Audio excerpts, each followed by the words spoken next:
guys, this is Pastor. Have you seen this? My name's Alex. This is a production of Allen Creek Community Church where we, the pastors on staff, get to respond to your videos that you send us. Could be hot takes on anything, from politics to Bible questions to even Star Wars trivia. It could be anything. And we will give you some sort of pastorally Christian worldview on the thing. Here's the deal, though. We've never seen this before. Never seen it. First time looking at it. And we get to respond without any preparation of what we're looking at. So, without further ado, let's check out this video. I was in the LGBT community for 16 years. I was planning to have breast removal surgery. I had been taking testosterone for 2 years. And all of a sudden, God speaks to me and gives me a vision. There was a man and a woman on one side. And then on the other side, there was a man and a woman and a woman.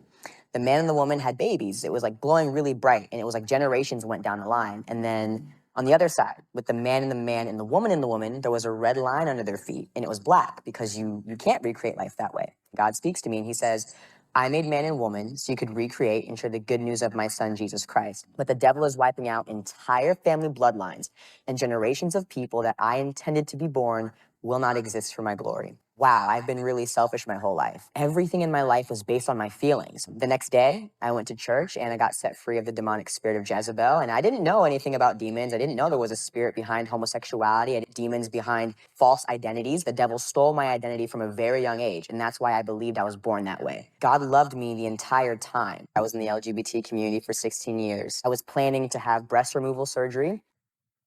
Wow. Really heavy video for us to comment on. So the first thing I would say is that I liked what she had to say about this vision, and I do believe God can speak in visions. I believe that. But also just from an analytical perspective, the idea that, yes, you can't recreate that way, that it, not in the way God designed it at least, right? Like you can't recreate that way in the way God had designed us to recreate each other, and that entire bloodlines would be diminished. And I actually like the way that she said bloodlines, because what you get a lot of the time is the argument that you can pay for in vitro fertilization. And in that case, you're losing specific generations that could be coming down. You're just getting someone's random seeds, and they're going through and they're just, yeah. So it's super complicated. But what I would probably say to this specific thing here is that she's mentioned specifically the demon of Jezebel, and I'm not quite sure what she's referring to here. There's a couple different ideas about demons and demons encouraging you, lying to you about who you are, and ultimately lying to you to get you to sin in your life. And that's true. I believe that's true. I don't really put a name to that. I know of Queen Jezebel in 1 Kings 18, where she is trying to kill the prophet Elijah through just using her army and her military, and she worshipped the god Baal. But I don't know exactly how she is connected to homosexuality. I'll have to look into that. But what I do like what she said is this idea that she just believed lies about herself from a very young age. And so I think that's important to note. I also think it's important to note that gender dysphoria can be a real thing.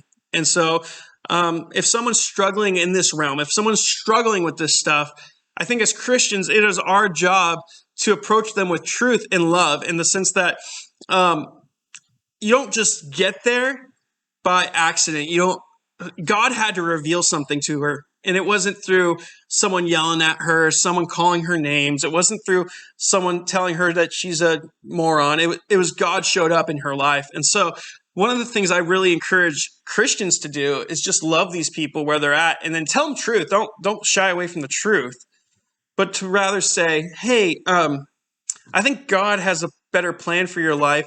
And if you call yourself a Christian, there's a whole way that God has designed sexuality to go. And so One of the things that was interesting too is that she was. It seemed like she was on hormone blockers, and she seemed very into that. And so it's just kind of crazy how God completely changed her life. But yeah, I'll have to look into the Jezebel thing. I'm not 100% sure on that, but I would say that's pretty interesting that she was planning on all that stuff, and that's pretty common in our world today. So, what I would say to that is there's hope, and that's pretty cool. So, if you have another video on this stuff, you can send it to us at social@ac3.org, and we would love to comment on it. Thank you so much.